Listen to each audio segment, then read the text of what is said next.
Just cut you off there, Doug. We're just going to take a listen to Keir Starmer, the UK Prime Minister, speaking about this conflict.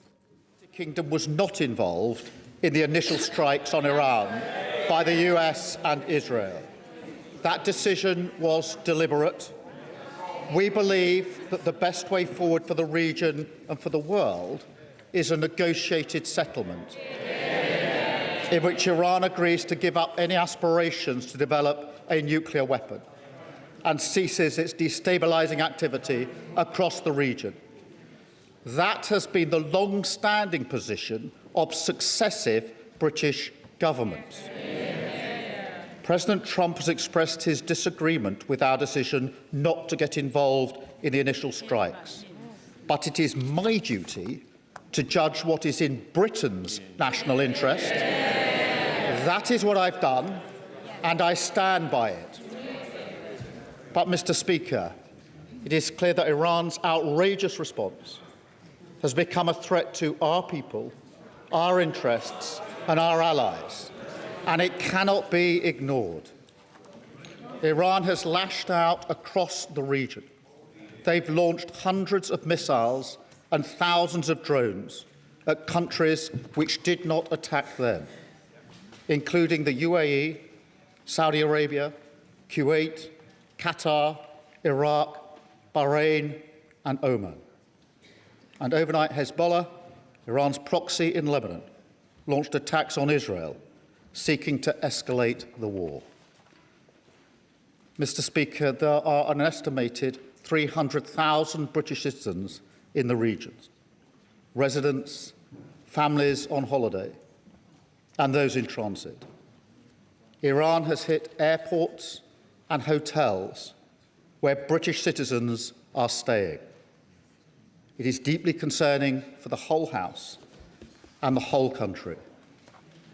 And, Mr. Speaker, our armed forces are also being put at risk by Iran's actions.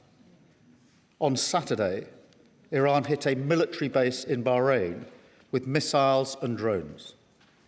There were 300 British personnel on the base, some within a few hundred yards of the strike. Last night, a drone hit RAF Akrotiri in Cyprus. There were no casualties in this strike. Mr. Speaker, it is important for me to say that our bases in Cyprus are not being used by US bombers. The security of our friends and partners in Cyprus is of critical importance. And, Mr. Speaker, I want to be clear.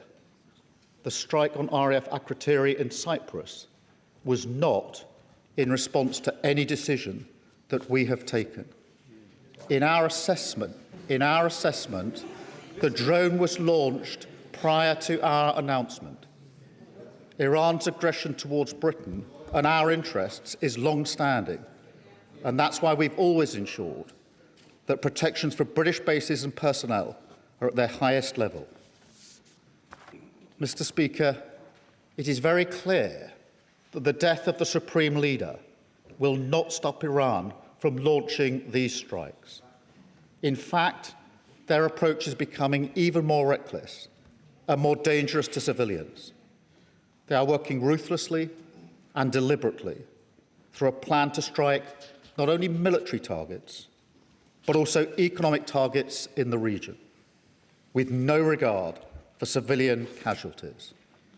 That is the situation we face today, and to which we must respond. Mr. Speaker, I've been speaking to our Gulf partners over the weekend. They're outraged by Iran's acts, particularly as they played no part in any strikes, and they've asked us to do more to defend them. Moreover, it is my duty, the highest duty of my office, to protect British lives. That is why we put British jets in the air, Typhoons and F-35s, as part of coordinated defensive operations, which have already successfully intercepted Iranian strikes, including, Mr. Speaker, taking out one drone that was heading towards a coalition base in Iraq, housing UK service personnel. I want to pay tribute to our brilliant servicemen and women, putting themselves in harm's way to keep others safe. And I know the whole House will join me in expressing our gratitude and our respect. But, Mr. Speaker, it is simply not possible to shoot down every Iranian missile and every drone after they've been launched. The only way to stop the threat is to destroy the missiles at source, in their storage depots or at the launchers. The US requested permission to use British bases for that specific and limited defensive purpose because they have the capabilities to do so. Yesterday evening, we took the decision to accept that new request in order to prevent Iran firing missiles across the region, killing innocent civilians, putting British lives at risk, and hitting countries that have not been involved. To be clear, the use of British bases is limited to the agreed defensive purposes. We are not joining the US and Israeli offensive strikes. The basis for our decision is the collective self-defence of long-standing friends and allies and protecting British lives. It is in accordance with international law, and we've produced a summary of our legal advice which clearly sets this out. We will keep the decision under review. Mr. Speaker, we are not joining the strikes, but we will continue our defensive actions in the region. France and Germany are also prepared to enable US action to destroy Iran's capability to fire missiles and drones from source. I've been in close contact with President Macron and Chancellor Merz in recent days, as well as President Trump and leaders across the region to that end. Mr. Speaker, be in no doubt, the regime in Iran is utterly abhorrent. In January, they murdered thousands of their own people, the full horror of which is still hidden from the world. For decades, they have sought to destabilise the region and export terror around the world. Their proxies in Yemen have targeted British ships in the Red Sea. They facilitated Russia's attacks in Ukraine. The regime's tentacles have even reached these shores, posing a direct threat to Iranian dissidents and to the Jewish community. Over the last year alone, Iran has backed more than 20 potentially lethal attacks on UK soil, each of which, Mr. Speaker, we have foiled. So it's clear the Iranian regime must never be allowed to get their hands on nuclear weapons. That remains the primary aim of the United Kingdom and our allies, including the US. And ultimately, this will have to be achieved at the negotiating table. Mr. Speaker, in this dangerous moment, our first thoughts are with our citizens in the region, friends, family members, and constituents. I recognise the deep concern that the situation is causing for those involved and for communities across the country. We're asking all British citizens in the region to register their presence so we can provide the best possible support, and to monitor the Home Office travel advice, which is being regularly updated. Across much of the region, airspace remains closed, and local authorities are advising individuals to shelter in place. The situation on the ground may remain challenging for some time, so we're sending rapid deployment teams to the region to support our British nationals on the ground. And we're in close contact with the travel industry and governments in the region, including with our friends in the UAE, given the concentration of British nationals in that country. And we're looking at all options to support our people.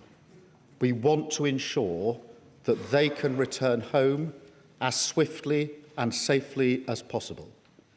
The FCDO phone lines are open to provide consular support, and ministers are available to meet MPs to discuss any individual cases.